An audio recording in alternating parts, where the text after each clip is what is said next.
Hey everybody, Jeff here, Aromatics. Hope everybody is doing well. Well, today I'm going to work on my cigar journal where I smoke a cigar, usually for the first time, and record my results in a video format so I can share it with you guys. Well, today I will be smoking the Rocky Patel Hamlet. Now this cigar is dedicated to an old Cuban roller named Hamlet, I guess, and that's pretty much all I know about that. Other things I do know about it is that it has a San Andreas wrapper and Brazilian Matapita, I think that's how you say it, tobaccos, as well as some Nicaraguan and some Brazilian filler tobacco as well. So okay, it is a pretty good looking cigar, really dark brown wrapper, Maduro of course. It has looks like a triple cap. And the bands are really pretty too. Kind of has that Mexican look to it, which makes sense for especially with a Mexican San Andreas wrapper. So okay, let me get this thing lit up and we'll let you guys know how it goes. Stay tuned. Alright, I'm back. I'm pretty surprised with this cigar. Usually when I hear a cigar has anything other than a lot of Nicaraguan tobacco, then it's a crapshoot on whether or not it's going to be strong enough or flavorful enough for what I usually like. But this one, even though it contains a lot of Mexican tobacco and Brazilian tobacco, shows I'm still learning, because this cigar has got darker flavors than a lot of other Nicaraguan puros that I've had. So on the first light up, well, first on the initial draw, I was getting just kind of a woody flavor, but there was just something there that told me that this was going to be a pretty tasty, flavorful cigar.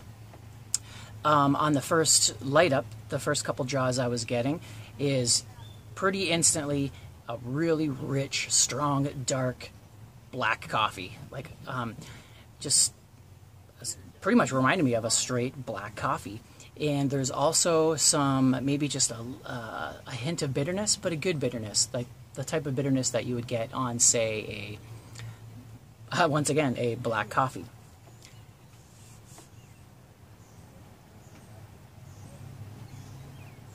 As I smoked down the cigar, the flavors pretty much stayed the same the whole way through.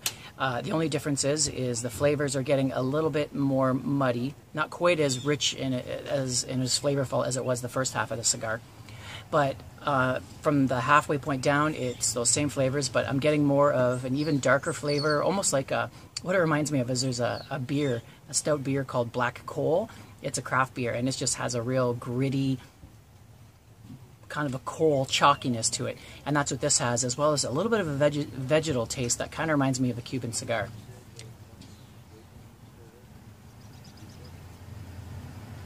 The construction's been good. I have touched it up quite a bit, the wrapper, just the wrapper itself, because I think it's just the way the weather is. It's really humid today, so I think it hasn't acclimated.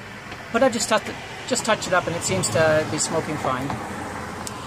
Now the only problem I'm having is it doesn't look like I'll be able to smoke much more than this, because it is smoking pretty hot, and it's getting just hot on my tongue, and it's getting those really muddy flavors, which I don't think is the cigar's fault. I think it's just getting kind of wet from the humidity that's outside. It's just collecting in the cigar itself. But definitely a cigar I want to try again, and I'm really glad that the cigar shop owner, Pete, from Halper Tobacco, recommended this one. I never even heard of it before, and I'm pleasantly surprised. Definitely something I'm going to try again, and at a good price as well. So I hope you enjoyed my review, and I will see you on my next one. Till then, Aromatics, signing out.